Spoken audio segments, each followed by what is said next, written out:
तो दोस्तों ये पार्ट इस सीरीज का लास्ट पार्ट होने वाला है। अगर आपने इसके पहले का पार्ट नहीं देखे तो मैं डिस्क्रिप्शन में प्लेलिस्ट का लिंक दे दूंगा। वहां जाकर आप सभी एपिसोड को एक साथ देख सकते हैं। तो फिलहाल आज का वीडियो शुरू करते हैं। एपिसोड की शुरुआत में हम देखते हैं ली कहीं जा रहा होता है और उसके सामने जो लड़की बैठी होती है उसका नाम कोरिना मोकू होता है, एक थर्ड ईयर स्टूडेंट। यह दोनों काफी बातें करते हैं। तभी इनकी बस अचानक से एक टनल में चली जाती है जहाँ लिखा होता है physical quantity alternation natural deconstruction organised research agency. तभी सीन शिफ्ट होता है। हम देखते हैं ली का चेकअप हो रहा है। फिर हमें पता चलता है यह सिर्फ पेंडोरा की रिसर्च फैसिलिटी में छानबीन करने आया है, क्योंकि 2 हफ्ते पहले यहाँ एक धमाका हुआ था जिसमें 2 सिक्योरिटी गार्ड मारे गए थे और वो धमाका जानबूझकर किया गया था ताकि मीटियोर फ्रेगमेंट को चुराया जा सके, जिसे गेट के मालिकाना हक वाला पदार्थ कहा जाता है, और ली यही ढूंढने आया है। तभी हम देखते हैं ली का अभी भी चेकअप हो रहा है, लेकिन कुछ देर बाद उसका चेकअप खत्म हो जाता है और वो वही लड़की के साथ लाइन में लगा रहता है। तभी वो लड़की अचानक से थोड़ा अजीब बर्ताव करती है और उसी समय वहां पर 3 ऑफिसर आ जाते हैं। तभी इस लड़की को बुलावा आता है, लेकिन ये उसे रोक देता है और वापस टेस्टिंग के लिए भेज देता है। और फिर ली को बुलावा आता है। तभी सीन शिफ्ट होता है और हम देखते हैं एक सीनियर सबको काम समझा रहा है। तभी ली एक कमरे में बहुत सारे टेलीस्कोप देखता है और उसी समय ये सीनियर समझाता है कि उस कमरे को साफ करने की कोई ज़रूरत नहीं है। तभी वहाँ पर चीफ सेर्गेई आते हैं, जिस वजह से ये थोड़ा डर जाता है, लेकिन चीफ बिना कुछ कहे वहाँ से चले जाते हैं। फिर हम देखते हैं ये लड़की ली से कुछ बात कर रही होती है, क्योंकि ये दोनों एक ही सिंडिकेट के हैं। तभी ली से मीटियोर फ्रेगमेंट के बारे में पूछता है। इसमें ये लड़की कहती है उसके डिटेल्स तो नहीं है, पर एक मिलते जुलते पदार्थ की पुष्टि साउथ अमेरिका के गायब होने से पहले हुई थी, और मुझे नहीं पता कि क्यों सीआईए उसे चुराने की कोशिश कर रही है। फिर वो वहां से जाने लगती है, लेकिन जाने से पहले अपना नाम बताती है, मीना खंडर स्वामी। फिर हम देखते हैं ली उसी टेलीस्कोप वाले कमरे में आया होता है। तभी वहां पर कोई आता है और ली कहता है, मैंने बस गौर किया कि ये सेम मॉडल मेरे पास भी हुआ करता था। इसमें ये आदमी कहता है, और इसका नाम निक होता है, क्या तुम एक असली तारा देखना चाहोगे? ये बात सुनकर ली थोड़ा हैरान होता है। तभी वो ली को बाहर ले आता है। फिर ये दोनों तारे और आसमान के बारे में काफी बातें करते हैं, और जब ली टेलीस्कोप में देखता है उसे कुछ नहीं दिखता। इसमें निक कहता है, तुम्हें ये मानना होगा कि ये वही तारे हैं जिन्हें तुम अतीत में देखा करते थे। ये सुनकर ली थोड़ा उदास होता है, लेकिन जब वो दोबारा टेलीस्कोप में देखता है उसे असली तारे दिखते हैं, और ये देखकर ली बहुत ज्यादा हैरान हो जाता है। तभी निक कहता है, हम गेट के अंदर हैं, इसलिए यहाँ इम्पॉसिबल पॉसिबल हो जाता है। और फिर ये दोनों काफी बातें करते हैं। उसी समय ये बताता है कि इसके ग्रुप में बस इसकी बहन है, और ये अपनी बहन को उस फैब्रिकेटेड आसमान के पार स्पेस में ले जाना चाहता है। तभी सीन शिफ्ट होता है। ली मोकू के पास आके खाना खाता है, और उसी समय मोकू अचानक से पागलों जैसे हरकत करने लगती है, जैसे उसे कोई मरा हुआ शख्स दिख रहा हो, और फिर वो वहां से भाग जाती है। तभी निक वहां आता है और ली बताता है मोकू यहाँ से जाना चाहती है। फिर हम देखते हैं मोकू उसे टेलीस्कोप वाले कमरे में होती है। तभी कोई उसे बिजली का झटका देकर मार देता है, और सुबह तक ये बात फैल जाती है कि मोकू का खून हो चुका है। तभी ये सीनियर ली को इस खून के लिए फंसा देता है, और ये लोग ली से पूछताछ करते हैं, और जब उन्हें कुछ नहीं पता चलता वो ली को छोड़ देते हैं। तभी मीना ली से पूछ रही होती है, क्या सच में तुमने उसे नहीं मारा? इसमें ली कहता है, मेरे पास उसे मारने की कोई वजह नहीं थी। तभी यह ऑफिसर कहता है, वो फीमेल विक्टिम CIA से भेजा हुआ एक कुरियर थी। फिर वो कॉल कट करके कहता है, अब हम एक एरिया सर्च करेंगे सर्विलेंस कैमरा के जरिए, जिसे डॉक्टर सर्गेई की थर्ड सेक्टर टीम ऑपरेट करेगी। और इसके बारे में वो और भी बातें बताता है, और ये सब सुनकर ली थोड़ा घबराता है, लेकिन निक उसे घबराने से मना करता है। फिर हम देखते हैं एक रोबोट के जरिए खोजबीन हो रही है, और उसी समय उन्हें एक गड्ढा मिलता है।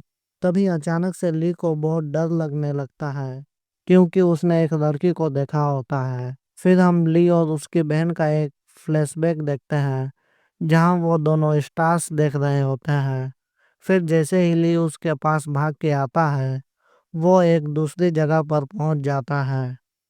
तभी ली अपने सपने से बाहर आता है, और फिर वो अपना चेहरा धोने जाता है। और तभी वहां पर मीना आती है और ली से कहती है, तुम्हें कुछ अकेले करने की जरूरत नहीं है, मैं तुम्हारी मदद करूंगी। इसमें ली कहता है, ये तुम्हारे काम का हिस्सा नहीं है। फिर मीना वहां से चली जाती है और बाहर में उसी सीनियर से टकराती है, तो वो माफी मांग के जाने लगती है। और ली इधर निक के पास आया होता है, और ये दोनों काफी बातें करते हैं। तभी निक ली को एक टेलीस्कोप दे देता है, और उसी समय सभी मेंबर्स को बिल्डिंग नंबर 18 में आने को कहा जाता है। फिर निक वहां से चला जाता है, और ली इधर खाना खाने आया होता है। तभी उसके पास उसका सीनियर आता है और कहता है, तुम्हें उस लड़की को इतना नहीं डराना चाहिए था।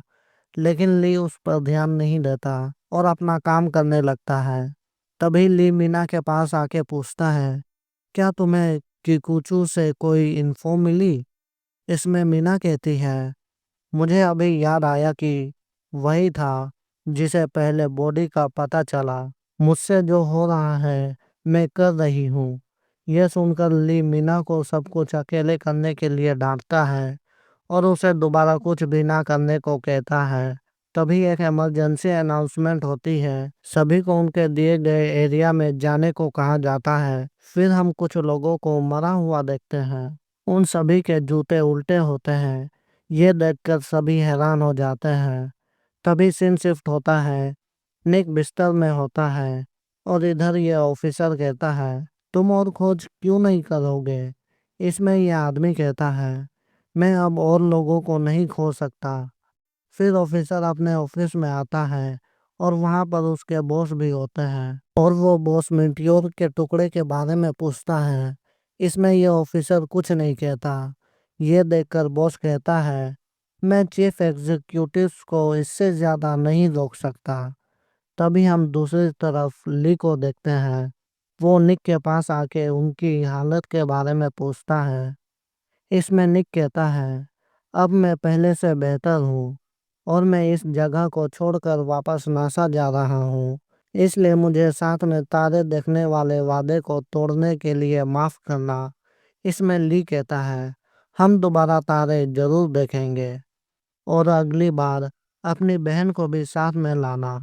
तभी वहां पर मीना आती है, और ये दोनों अकेले में बात कर रहे होते हैं, जिसमें मीना बताती है कि उसे समझ नहीं आ रहा है कि सिर्फ निक वापस क्यों आया, और उसने जितने भी वीडियोस देखे उसमें भी निक नहीं थे। तभी ली पूछता है, क्या तुम्हें कभी लगा कि वो एक कॉन्ट्रैक्टर है? इसमें मीना नहीं में जवाब देती है, और वो बताती है कि तुम दूसरे कॉन्ट्रैक्टर्स जैसे नहीं हो, इसलिए मुझे तुम्हारी फिक्र है। यह सुनकर ली बिना कुछ कहे वहां से चला जाता है। फिर हम इस ऑफिसर को देखते हैं, जो अपना गन रिलोड कर रहे होते हैं, और फिर निक का पीछा करते हैं, और ली इन दोनों पर नजर रखता है। तभी निक एक मशीन के पास आता है, और वो ऑफिसर भी यहाँ आ जाता है, और निक को साइड करके वो मीटियोर फ्रेगमेंट लेने की कोशिश करता है। लेकिन निक अपनी पावर से इस्तेमाल करता है, जिस वजह से वो गिर जाता है, और फिर निक हेग की तरह इसे शॉक देकर मार देता है, और इसके जूते निकालकर उन्हें उल्टा रख देता है। तभी ली वहां आता है, और ली को देखकर ये थोड़ा डर जाता है, और कहता है, तुमने सब देख लिया? पर मैं चाहता हूँ तुम मुझ पर भरोसा करो। फिर वो एक लेंस निकालता है और यही होता है मीटियोर का टुकड़ा। फिर निक बताता है कि उसे CIA ने भेजा है और उसे कहा गया था कि वो अगर ये ले आएगा तो उसे नासा में जगह मिल जाएगी। और फिर निक ये भी कहता है कि यहाँ जो हो रहा है उस हिसाब से मेरे सपने कभी पूरे नहीं होंगे। इसमें ली कहता है तुम बस एक झूठे हो। तुम्हारा ये असली आसमान को लाने का सपना और बहन के बारे में सब कुछ झूठ था। यह सुनकर निक ली पर अपनी पावर्स इस्तेमाल करता है और ली भी निक पर अपनी पावर्स इस्तेमाल करता है, जिस वजह से वो दोनों दूर जाकर गिरते हैं। फिर निक गन लेकर वहां से भाग जाता है। ली उसका पीछा करता है। निक उस पर गोली चलाता है लेकिन ली बच जाता है और फिर ये दोनों छुप जाते हैं। तभी ली अपनी बहन को देखता है और उसकी तरफ जाने लगता है, लेकिन ये उसका सिर्फ इत्तेफाक था, जिस वजह से निक उसे पकड़ लेता है और कहता है मैंने तुम पर भरोसा किया था कि तुम मेरे सपने को समझोगे, लेकिन मैं बेवकूफ़ था जो तुम पर भरोसा किया। निक कह ही रहा होता है कि तभी अचानक से इनके बिना कुछ किए ही इनकी पावर्स एक्टिवेट हो जाती है। तभी निक ली पर गोली चलाता है, लेकिन बीच में कोई आ जाता है और एक तेज रोशनी चमकती है, जिस वजह से इनके चारों ओर सब कुछ बदल जाता है और फिर निक अचानक से छोटा बन जाता है और ये दोनों आसमान में तारों को देखते हैं। तभी इन्हें एक रॉकेट दिखता है और निक उसकी तरफ भागने लगता है। फिर ली निक और उसकी बहन को रॉकेट में जाते हुए देखता है और उनके जाते ही एक और तेज रोशनी चमकती है। फिर हम देखते हैं कि जहाँ पर ये दोनों खड़े थे वहाँ एक बड़ा गड्ढा बन चुका है। तभी वहाँ पर इन आती है और ये वहाँ से भाग जाता है। फिर उस जगह पर सभी लोग आ जाते हैं और इधर ये आदमी ली से कहता है रिसर्च बिल्डिंग 3 के गेट 11 में जाओ, तुम्हारे निकलने का बंदोबस्त हो चुका है। इसमें ली कहता है तुम्हें सब कुछ पहले से ही पता था ना, फिर तुमने ये पहले क्यों नहीं किया। इसमें यह आदमी कहता है मुझे मेटियोर की पावर अपनी आंखों से देखनी थी। यह सुनकर ली उसे मारने वाला होता है, लेकिन वो उसे नहीं मारता। तभी सीन शिफ्ट होता है और ली माओ से पूछता है क्या असली आसमान कभी वापस आएगा। इसमें माओ कहता है गेट के अंदर खोई हुई चीज मिल जाती है, लेकिन ये एक अफवाह भी हो सकती है। तभी वो ग्रैंडमा आकर माओ को वहां से भगा देती है और ली भी दूसरी तरफ जाने लगता है। फिर वो इनके पास आता है और उसे टॉफी देकर शुक्रिया कहता है। तभी हम एक अनजान लड़की को देखते हैं